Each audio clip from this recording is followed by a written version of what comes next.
Hola a todos y todas, feliz días.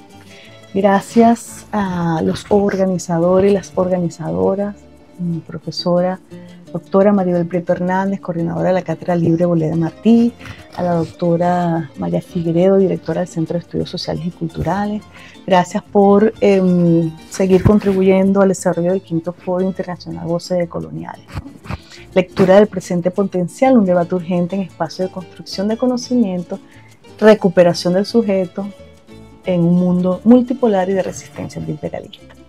En este orden de ideas, quiero compartir en este momento la temática que traigo, que es aproximación categorial del pensar epistémico, aporte crítico para las relaciones internacionales.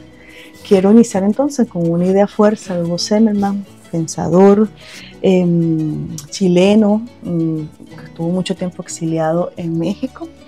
Esta idea que recupero es leer nuestra propia historia como el primer libro. Entonces aquí empezamos entonces a proponernos cómo realizar, ¿no?, algunas aproximaciones en clave de pensar categorial desde el análisis y los aportes epistémicos que realiza Juan José Bautista, que es otro pensador, militante de los procesos sociales de Bolivia y pupilo de Hugo Semelman en relación con la implicación que tiene el pensar epistémico desde nuestra América y su articulación con la lectura del presente potencial como base para las relaciones internacionales y la praxis desde la política exterior venezolana.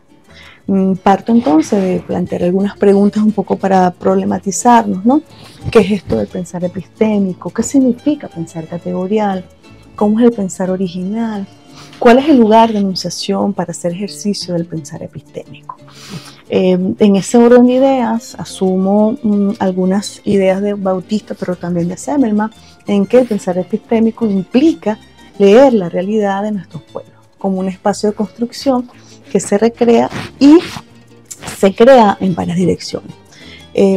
Bautista plantea, por ejemplo, como otros pensadores decoloniales, la urgente necesidad de atrevernos a pensar en contracorriente con lo que Europa ha impuesto, ¿no?, como lógica de razonamiento, que está sustentado en estos conceptos centrales como la negación y la subestimación.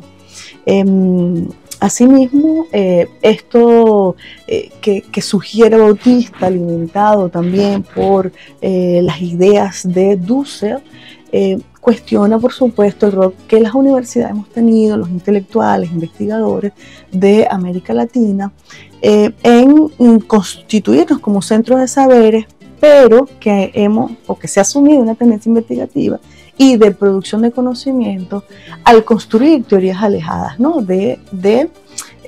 desfasadas del contexto concreto en donde, nos constituimos como sujetos, ¿no?, y sujetas.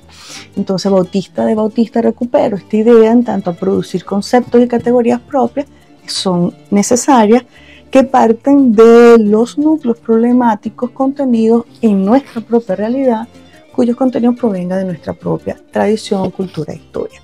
Entonces, la teoría, según Bautista, Semelman, debe ser resignificada, recreada a partir de los contextos y experiencias otras. En Semelman recupero un concepto fundamental, que es esto del pensar histórico, ¿no?, que complementa al pensar teórico con sus exigencias de visión. Esto implica, las visiones que están vinculadas con proyectos de diferente naturaleza, ¿no? Entonces, esto pasa por proponer la colocación para garantizar y construir un conocimiento pertinente. Es entonces la función del pensamiento categorial como expresión de la conciencia, de la propia historicidad. Es decir, emerge un pensamiento categorial, un pensamiento epistémico, un pensar histórico, a partir de la colocación del sujeto, que emerge un sujeto además historizado, ¿no?, que recupera su historicidad, pero que también va construyendo y va ampliando su ángulo de mirada, que requiere un proceso, ¿no?, de pensamiento que va en espiral creciente, complejidad creciente, donde se articula en una dinámica dialéctica un sujeto con su subjetividad que lee su presente potencial desde una realidad concreta, multidimensional, que recupera sus experiencias vitales, donde recupera sus latidos para rastrear esto que no está visible o que no ha, digamos, transitado un proceso de pensamiento de mayor complejidad. En tanto, la recuperación, la articulación con su historicidad para potenciarse como un sujeto con un ángulo de mirada que fusiona, es decir, que recupera su historicidad, pero también en la posibilidad de dialogar para la construcción de horizontes posibles, ¿no? Esto pasa y esto hace que también se develen algunos prejuicios que nos abren otras posibilidades. Este descolocamiento, esto que nos genera incertidumbre, que nos inquieta, que nos incomoda, ¿no? Y que recuperamos de Heidegger, por supuesto, como raíz filosófica, el preguntar. Esta categoría del círculo hermenéutico que luego va Gadamer a reconfigurarlo, resignificarlo, resemantizarlo. Entonces, para que esto que nos preguntamos no solamente se le pregunta al texto en un sentido hermenéutico, sino también hacernos preguntas desde nuestra realidad de esto que nosotros estamos recuperando como experiencia vital que nos han configurado, ¿no? Como sujetos y sujetas. En este orden de ideas, ustedes saben, como bien lo hemos vivido en Venezuela, en esto de pensar categorial, pensar epistémico, urge la posibilidad de construir categorialmente esto que nos ha configurado como sujetos y sujetas bolivarianas, como sujetos y sujetas militantes de un proceso revolucionario liderado por el comandante Chávez y hoy día por el presidente Nicolás Maduro Moros, pero que Venezuela lidera una política exterior donde privilegia el respeto a los principios del derecho internacional, violados, por cierto, por otras potencias y por otros países que conforman algunos organismos multilaterales. La concepción de donde nosotros estamos parados es una concepción de un mundo multipolar, multicéntrico y decolonial. La necesidad del reimpulso de los organismos multilaterales como la ALBA-TCP, como la CELAC, como Petrocaribe, los movimientos que orbitan frente a estos organismos multilaterales, es importante recuperarlo para darle cuerpo a esto de la construcción del pensamiento epistémico, el pensamiento original como categoría que trae Juan José Bautista. En este sentido, no perder de vista esta lectura de un presente en un contexto nacional e internacional en la última década. Hay, por supuesto, muchísimos hechos que podemos traer. Por razones de tiempo solo recupero en este momento, por supuesto, a partir de 2013 la partida del comandante Chávez, donde la fuerza maligna de los imperios se agudizaron. Ucrania entonces inicia, genera un conflicto, una guerra en contra de Rusia. Las guarimbas y acciones desestabilizadoras se agudizan en 2014, lideradas por supuesto por títeres del imperio estadounidense.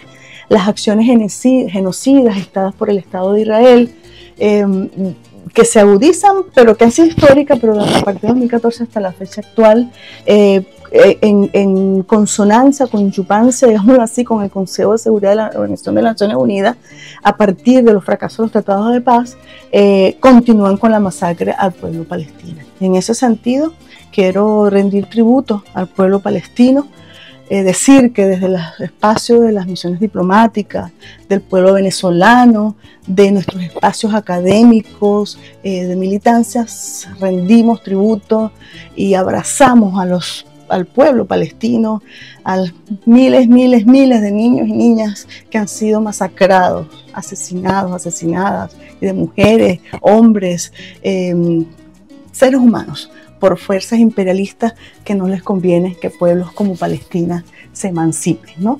Y en esa lucha y en ese contexto, por supuesto, de una Venezuela que es referente mundial, entonces el incremento de las medidas coercitivas unilaterales a partir del año 2017. Surge entonces una inquietud, una pregunta, entonces, ¿cuál ha sido el papel de los organismos multilaterales en todas estas acciones que han contribuido a insurgir en procesos coloniales, procesos imperialistas en contra de los pueblos que hemos decidido ser libres, ¿no? Entonces, el pensar original da cuenta entonces de una realidad que convulsiona, ¿no? ¿Cómo nos hacemos cargo de eso, no? Me pregunto. Fíjense ahorita cómo el reclamo, ¿no?, legítimo que nosotros estamos ejerciendo sobre nuestro derecho a el territorio de la Guayana Esequiba se ha puesto otra vez, digamos, en tapete para develar una vez más la naturaleza de otros organismos multilaterales como CARICOM, donde han fijado una postura, por supuesto, a favor de Guyana y en contra de Venezuela. Entonces, pareciera que esto, que es la verdad del o sobre el Esequibo, el imperio quiere ocultarlo, mancillarlo, pero sabemos que no podrán. Entonces, es importante pensar desde el sur global esta otra categoría que trae Boaventura Sosa Santos.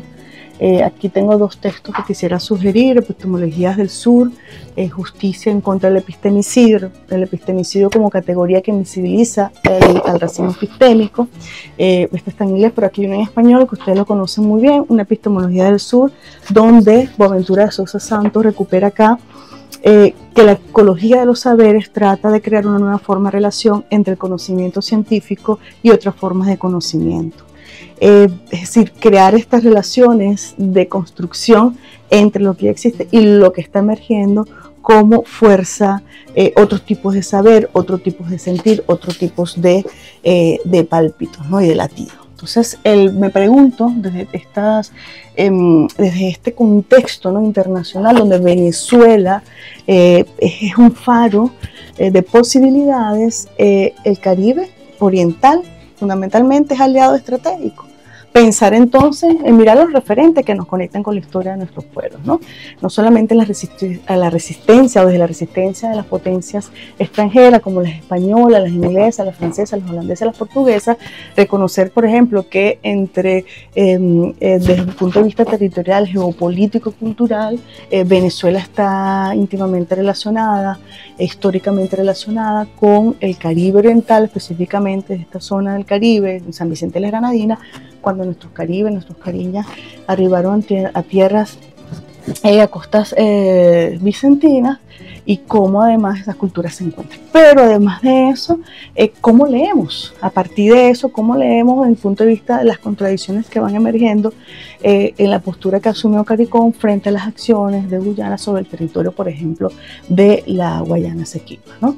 Quiero entonces, para ir finalizando, quería desarrollar algunas otras ideas sobre, por ejemplo, cómo Walter Rodney, que fue un líder importante en la Revolución de Grenada, que es otra isla que conforma el arco del Caribe Oriental, profundizó sobre la descolonización, cómo la descolonización liberadora, por qué pasa, ¿no?, por el control de los recursos materiales, la reestructuración de la sociedad, decía Walter Rodney, para que aquellos que produzcan, ¿no?, tengan la voz principal sobre cómo se va a distribuir su riqueza, ¿no? Entonces aquí, por supuesto, tomar en cuenta que viene de un contexto histórico específico, ¿no? O sea, las especificidades las van dando también el sujeto que va emergiendo y que va construyéndose como un sujeto historizado.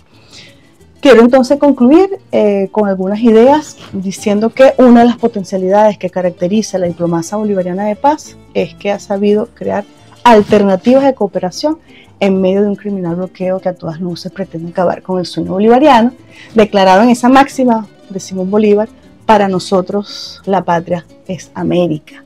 Y que en un esfuerzo de la revolución bolivariana del comandante Chávez, hoy día urge, por ejemplo, en el área económico de intercambio, establecer planes de formación en conformación de cooperativas y comunas en el Caribe. Esas lógicas que traemos desde nuestros pueblos son importantes e interesantes como compartirlas en estos espacios para no solamente reimpulsar proyectos multilaterales como Petrocaribe, sino también retomar proyectos o planes de acción y de desarrollo social a través de distintas misiones, ¿no? Importante solicitar, por ejemplo, quizás en este momento, por supuesto, CARICOM no lo ve así, pero eso es una lucha que tenemos que ir tejiendo, ¿no?, y dando, que es la incorporación de Venezuela a CARICOM. Venezuela forma parte del Caribe. Es decir, a partir de este proceso, por supuesto que tenemos ahorita una lucha que hay que librar, vencer que estamos en esa línea, que es justamente nuestro territorio de la Guayana Esequiba, ¿no? Y promover en este contexto el proceso de lucha y reclamo las reparaciones en los pueblos del Caribe a partir de la integración de diversas propuestas que se han hecho en este sentido. Para finalizar, quiero irme con esta idea, que el pensar epistémico nos mueva, ¿no? Nos conmueva, pero nos mueva, que nos invite a poner en duda, a movilizarnos desde un pensamiento complejo, ¿no? Para traer posibilidades, otras para transformarnos, ¿no? Que nos sacuda, que transitemos una experiencia de articulación de sentidos y significados posibles, ¿no? Esto que nos conecta con Seneman, con Galeano, con Dulce, con Mignolo, con Wallenstein, nos permite confrontarnos a esas formas de expresión que trae el sistema mundo, y que nos haga pensar en nuestras realidades locales, nacionales y regionales, y conforme a eso latir, ¿no? En las profundidades de lo que estamos viviendo. Y en lo cotidiano, hacernos radiografía de la realidad, ¿no? Y con Chávez, en esta idea maravillosa, en el 1998, como antes Chávez decía, el mundo del siglo XXI, que ya se vislumbra en el horizonte, no será bipolar ni unipolar, gracias a Dios, será multipolar. Con Bolívar, con Martí, con el comandante Chávez y con el presidente Nicolás Maduro, me despido diciendo que el 28 de julio venceremos. Independencia y patria socialista, seguiremos venciendo. Muchas gracias.